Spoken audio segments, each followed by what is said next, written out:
It's almost time for what is undoubtedly the best core set in history with Core 2021. And instead of focusing on the good cards like a sane content creator, I'm here taking you all over the Planeswalker decks. I've done one of these videos for literally every other Planeswalker deck Planeswalker in the past, which you can view with that box that just popped up in the corner. But today we're going to focus on the walkers present in this set and see if any of them are any good. For those who don't know how we rate the walkers, we use a scale that I probably named at one point, but I forget what it's called now, or the STIPNAOPBFWINN. What we do is we look at the pros and cons of these walkers, the themes they could go into, and then we rate them out of 5 and provide reasoning for said rating. Spoiler alert, the ratings are typically pretty low, so on the grand spectrum of Planeswalkers, they may be a bit inflated. But that tends to happen when I stare at Planeswalker deck Planeswalkers for literal hours. Getting crazy, we're going to go through these 5, in a Wooburg order starting with Basri. He, like all of these walkers, is 6 mana to cast. Basri, Devoted Paladin, starts with 4 loyalty, and like all of these walkers, doubling season allows them to ultimate when they enter. But for 6 mana, that ultimate is kind of unimpressive. A +2 boost and flying for a turn is okay, but I'd rather play a different card for 6 mana.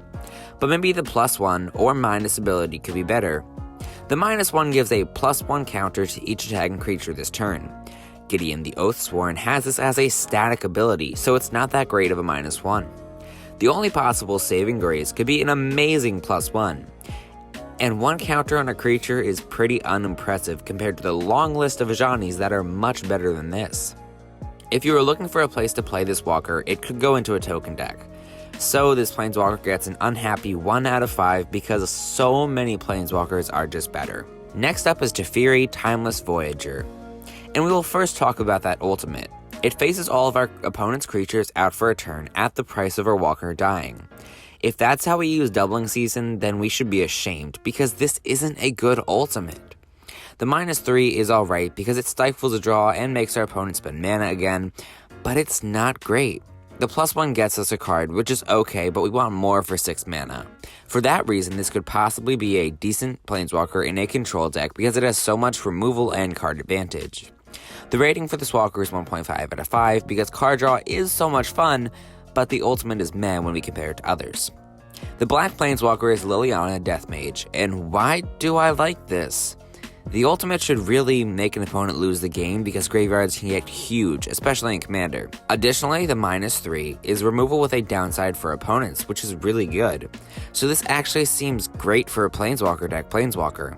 And finally, the +1 gains cards into our hand and brings back creatures from the beyond.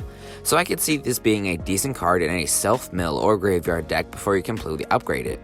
I would give this walker a 2.5 out of 5, because it's an above average Planeswalker deck card, but not an absolutely amazing Planeswalker compared to many others. Then we have Chandra Flame's Catalyst, and for this one we are going to go from the top down. In Commander, we do 9 damage combined for 6 mana. Which is actually okay, and some may say it's even better than that. Some may say it's good. The -2 is the same as Ral Storm's Conduit, which is a valuable Planeswalker for a lot of decks. Yes, that Planeswalker is 4 mana, but it also doesn't have a crazy ultimate. The ultimate here is that you discard your hand and then draw 7 cards. You then get to have Omniscience for the rest of turn. This seems so powerful with Riel the Everwise. Then we can have at least most likely 10 cards in hand for a turn, and then be able to do so many things. This can definitely win a game in the right deck, like a Wheels, Card Draw, Spellslinger, and Riel deck. I would give this a 3 out of 5 because this is a pricey Planeswalker with a lot of very good abilities. Finally, we have Garrick, Savage Herald, and it's important to point out that Garrick as a walker has the best tribal synergies thanks to cards like Garrick, Cursed Huntsman. So it doesn't really matter what this card does to a certain extent because it will probably see play there.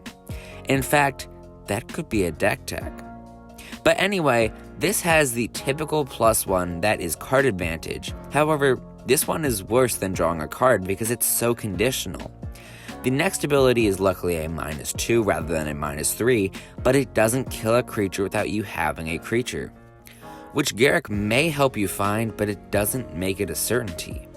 Finally, the ultimate is more achievable than a lot of the other Planeswalkers, but it's much less powerful.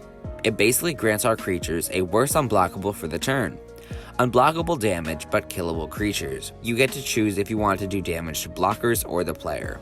But this just screams unimpressive. This Walker will squeeze its way to a 1.5 out of 5 solely because it does have tribal synergies with other Garricks that will help it ultimate quickly without the help of those other wolves that the Huntsman makes.